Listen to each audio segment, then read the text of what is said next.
we are in the home gym shed. Okay. We're just gonna freeze, all right? We're just gonna freeze. So today, we're gonna go over my crap hits the fan rifle build on an absolute poverty budget. I'm gonna tell you how I bought it. I'm gonna tell you every little detail. I'm just gonna tell you the website I got it and then roughly how much it was. I am gonna go back and price check everything, updated prices. Because a rifle like this, it took me 6 months to build, like I said, poverty budget. And I'm just gonna go right off the bat. Most of it is Palmetto State Armory. Okay, they do a great job, especially if you're on a budget. And I couldn't even buy like any of the stuff up front. I had to use payment apps like Sezzle, Sezzle. They have a paying for payment plan. So this carry handle is PSA. It was $80 plus shipping. And you divide that by 4. So minus the shipping, it was $20 paying for. So every 2 weeks, every paycheck, $20, $20. Boom, carry handle. So I don't know if $20 is in your budget every paycheck, but carry handle, that'll get you a carry handle, you know what I mean? So originally, this was a PSA FD blemished A2 style lower. I ordered the whole lower by itself. I believe it was $160 plus shipping, and then the FFL transfer fee, because with lower receivers, which is specifically just this part, depending if you order a complete lower or just the receiver itself and build it out, it has to go to an FFL, so like a gun shop, or if you know somebody that has an FFL, they have to send their paperwork in and they come back, then usually they charge you a transfer fee. Usually it's like $20 depending on your state. So $160 plus shipping, we'll say even $200. I paid $50 up front. It shipped out. I bought it, and then next check, $50, $50. You guys get it. You can do math. So that's a good way to do it. You order the lower, then you order the upper, and then you add whatever parts you want after that. Okay.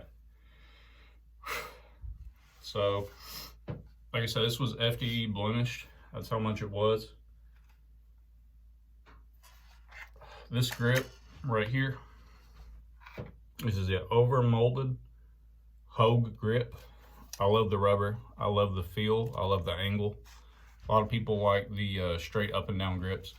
I'm not really a big fan of them. I actually like this. This is just kind of what I'm used to from the military and stuff when I was in. And I love that over-molded feeling. This was off wingtactical.com right here. Wing Tactical. I believe this was $25 plus shipping. And that came through the mail service, USPS. Also from, I'm gonna clear this real quick. Also from Wing Tactical, I have an ambidextrous Anderson safety. Now, it'd probably be cheaper if you go straight to Anderson.com. I think I seen it for $10.26 plus shipping and tax. But I think I paid $15, a little markup, $15 for this ambidextrous safety. Now, it has its place. I wouldn't necessarily change it for that kind of money, like $15 all in all. That's pretty much all I did. Oh, I can't forget. This trigger isn't necessary. All right, this is a PSA custom trigger or match grade trigger. I believe it was, this alone was $90. Now, it came, it had all the parts in it when I bought it and a mil-spec trigger, but I personally like a single stage trigger that I just tap. I don't want to even have to barely move it. I just want a couple millimeters of travel, and I want it to be as light as possible. Now, that's just what I'm used to. If you're new to firearms, stick with the mil-spec trigger. This trigger alone was $90, and that's honestly on the cheaper side of match grade triggers. You really want to be familiar with weapons and guns before you do something like that. A lot of people have negligent discharges with them because they forget, the safety. It's all redundant. And that's easy to do, especially in a high stress scenario. You just got to keep that in the back of your mind. You need to train. You need to train safely, responsibly, but still get after it. You know what I mean? So yeah, just remember your safety. Keep your booger hook off the bang switch, my boy. So I paid, I think it was $89.99, so $90 plus shipping and tax for that. And like I said, I've literally been doing payment plans and all this. I mean, this one's paid off, but etc. And the carry handle we already touched. It's a PSA carry handle. Yeah, we already touched on that. The bolt carrier group is a premium PSA because it was on sale. It was on sale for $100 even, so $99 whatever plus tax and shipping. I bought the premium one just because it was on sale. They normally sell them. I think the cheapest you can get is like 69, so $70 plus shipping and tax straight to your house. That's not bad, but the bolt carrier group is one thing you probably don't want to cheap out on. You know, I love PSA and what they do, obviously. They want to get as many guns out as possible. They're big Second Amendment supporters. That's amazing. But, you know, sometimes peace of mind is something you need. So this is a premium version of the PSA bolt carrier group. The bolt carrier group is the heart of your rifle. If that goes bad, then nothing's going to work. It's going to be basically useless. I would always recommend having a spare bolt carrier group in the back just in case, or at least the bolt face, I mean extra parts, etc., because you never know. And if you go ahead and replace the trigger like I did, you have an extra trigger as well. So I mean, and if you replace safety, you have extra safety. All you need is the detents. You know, it's always good to have redundancy, and like I said, if you replace parts, you have extra parts that came with the rifle in the first place. This upper, besides the charging handle, this charging handle is just a basic PSA. It was like $20 off PSA. And then this upper, I believe this upper, I'm gonna flash the price right here. I believe it was $169 or $189 plus shipping and tax. You can get it straight to your house. At least in my state, you can. And let's go with some. Well, we'll get to that. We're just doing prices right now. So that's how much it was. This is PSA. It was the classic. This was just black. It was either ODG or it was black. I don't know. I paint all my rifles that I plan for duty use anyways. So, and then if you want to add the Rust-Oleum camo paint, we'll say I paid another $25 for all that. It's a $10 Amazon sling because they work. I don't see any point in paying over like 10, 15 bucks for a sling. I mean, look at, I don't know if you guys watch CivDiv. He actually fights overseas. He fought in Ukraine and a lot of excursions. He was in the Marine Corps, and he literally was fighting in wars and insurgencies with airsoft gear off of Amazon. So it really is all the same. And a lot of his philosophy, and he actually gave me kind of the balls to make this YouTube channel, because a lot of people hate on the poors, let's be honest. If you can't afford a 2K rifle, then, you know, you might as well not have one to some people. But here we are, and I appreciate him and everything he's done for the poors, and we're standing out now. So, you know, that's amazing. Thank you, CivDiv. But let's go. Oh yeah, the bayonet. The bayonet was like $35 on Amazon. This actually was really surprising. Oh, this is cleared, by the way, just so y'all know. It's kind of wobbly. It's wobbly because during deer season, I was actually hunting with this. I had the bayonet on. I was straight up cutting brush. I got a lot of brush around where I am, so I was using this as an axe pretty much. I'm hard on my stuff. Quality on a budget, I run by that. And if it's gonna break, I'd rather break it during non-serious use than when I actually have to use it. I'd rather try to baby it as much as I can when I'm actually using it for like duty use, but be hard on it when I'm training, because if it really breaks, I don't want it. So I was sitting here and I was cutting the limbs and stuff, and then eventually, like I said, it's just a bayonet, not the lug. $35 on Amazon. I might actually screenshot that over here, but Fits good. This is a mid-length upper, by the way. If you have a carbine upper, you're nasty, you're disgusting. You shouldn't even have a rifle, honestly. You need to check yourself in like a mental asylum. They are the ugliest thing. That should be a sin to own one of those. They are so ugly. With that long barrel, you got like 12 inches of barrel sticking out. All you're gonna do is burn yourself, for one. And two, you ain't got nothing to prop that hoe up on. Like, nowhere to grip, man. You want to get as far out as possible in some cases. I mean, hell, I get like right in the mid-length of the mid-length. Like, it's so ugly. I don't care if it's an M-LOK or what. It's disgusting. Okay? Disgusting. Get rid of that. Throw it away. Don't even... Nobody wants to buy that. It's horrid. Ew. Nasty. We got how much everything was. And what... This is literally what I trust for my life. Let's go to why. And then after the why, some things that I'd probably change and give you guys some ideas. So we kind of went from low to high. Let's go tip to butt now. The A2 birdcage is the best all-around muzzle device. Okay, it doesn't splash stuff up when you're in prone and shoots all the gas upwards. I mean, just shooting in general helps manage recoil, which there's not a lot of recoil on this, especially with the rifle length buffer tube. Anyways, very smooth shooting. However, it's there. It does an amazing job.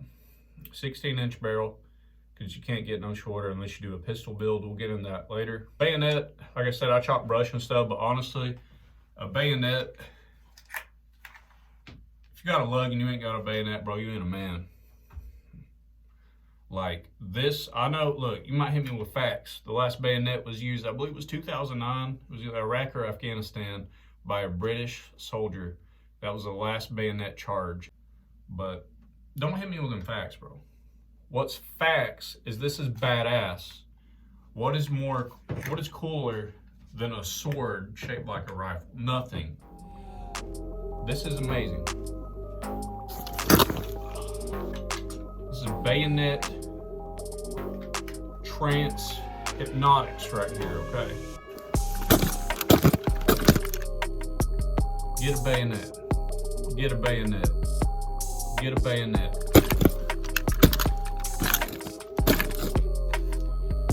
You get cucked if you don't have a bayonet on your rifle.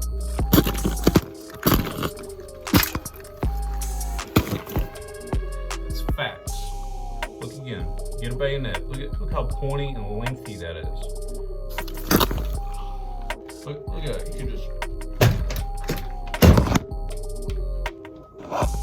stab my table with it. I just stabbed my table because it's just so cool. It really is good though for moving brush and stuff. If you live in a very brushy environment, it's easy to take off if you need to shorten the length a little bit. It's got a little squeezy thing. Squeeze that and you just put it on. With a bayonet, I think the aesthetics are just amazing. And you might say it don't have a use. It's a big knife. It's always going to have a use.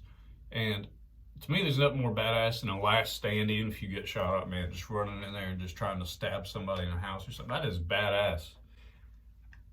Disclaimer, I'm not telling you to do that. I'm not saying that I would do that. Okay? I'm just saying if you've seen action movies, that would be a badass scene. Okay? So, $10 sling. You need a sling. Every rifle that you build for duty use needs to have capability to mount a light somewhere. So for these, you can actually get rails right here that screw in. You mount a light that way, or you can do kind of like I said before, Civ did. What they did in Ukraine and shit, they would get these, and they did just duct tape a light to it. They just duct tape it or electric tape it, he said, right here. And I've actually done that coyote hunting before, and it works pretty good. I like these. Let's go into why I chose this kind of style grip. I could have got an M-LOK or whatever. One, I'm used to these sights from the military. I like it. I like this front sight. I like the sturdiness, and I like the capability of mounting a bayonet on it. I love the grip angle of this. I love how it's smooth. it doesn't get caught on anything. You can prop it up, you can smack it, you can slam it and throw it. I mean, I know it's plastic, but these are also really, really cheap to replace if it does actually break somehow, some way. And it's got a sling attachment right here up front on the actual post as well. You just clip it on. You got to worry about no QD mounts or nothing. I did carry handle. It does have a rail, and the carry handle is proven up to 300 meters easy, and that's as far as I'm going to be shooting with this thing. It has a more precision aperture, and you can click it down for more like a CQB, close range type situation. I usually keep it on the precision, you know, just so I can train with it and practice with it, acquiring targets and such.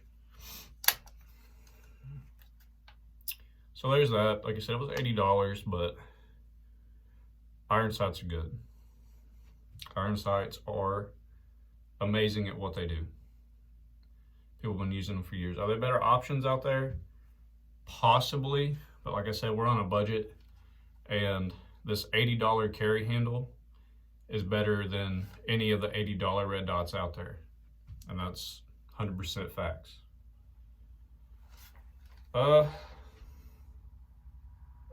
A2 style stock. So I hit on this in one of my first videos I ever put out. It's rigid, barely any wiggle. It has a compartment where you can store your bubble gum, which is cool. If you didn't know, let's see. Now this one's a little bit sturdy, but you can actually, it's got a compartment. You can put whatever in there. Soldiers in Vietnam used to put their weapons cleaning kits in there, so they'd always have it on them. But yeah, I heard it floats. After I do my next build, it's pretty much 2.0 with this. I'm probably going to throw this in a river, so look out for that, because I really want to see if it floats. I'm not going to Google it. Don't spoil the comments. We're going to figure it out for ourselves, see if this thing floats. That is coming, I promise you. I'm working on my next build before then. So it has a compartment, it's rigid. And also, when I said I climb cliffs and stuff in that video, that is true. And I kind of over-exaggerated. I don't necessarily actually use this full-on pull-up, but I do wedge it in between cliffs. And I do put a lot, probably like 70% of my weight on it. You know, I'll wedge it there and I'll put it on a hand guard or something. And I legit do be putting this thing through hell. I really do. I'll be walking hills like this. I'll be using it like a walking stick, cleared of course. And I'll be beating on it, banging it against trees. I'll be training with this thing. This is my main training tool right here, okay? The SBR build that I have, I do train with, but I don't have a lot of places I can go to get out to range, and I don't really see the point in training within like 50 yards with it. So I still be hiking with it and stuff, but this is my main like go-to war rifle right here. It does have forward assist. I'm pretty sure I hit on everything and why. Like I said, the hoe grip's nice. The trigger is nice. I'm a stickler for triggers. I hate two-stage triggers. Hate them. Single stage tap and go is for me. But yeah, that's pretty much why I got everything. Let's go into some things I would probably change, or some recommendations. So if you don't feel comfortable electrotaping the light, every weapon you build needs to have a light and a sling and some kind of optic. And by optic, I also including iron sights. It needs some kind of aiming device, aiming system. So if you wanted to make a Gucci version of this, you could get an actual weapon light, so like a stream light or mountable IED, so like Olight. Because the Olight that I have on my SPR build, it's never failed me. I've ran it dead 40, 50 times easy. It's been through rain, snow, mud. I've dropped it, I've stepped on it. I've done everything but run it over with the car. Okay, and maybe I just got the only good one out of 100, but that's my experience. Like I said, I like the grip of this. It's mid-length right here, just the old tube. And, you know, kind of like CivDiv in the philosophy, you know, literally you could just electric take something right there if you need it in a hurry. But if you don't need it, it's not there. And yeah, they have quick detach lights, but having to keep up with all that crap and making sure the mounts are lined up. If I'm expecting something at night or if it's nighttime, roll of electric tape is like 60 cents at Walmart.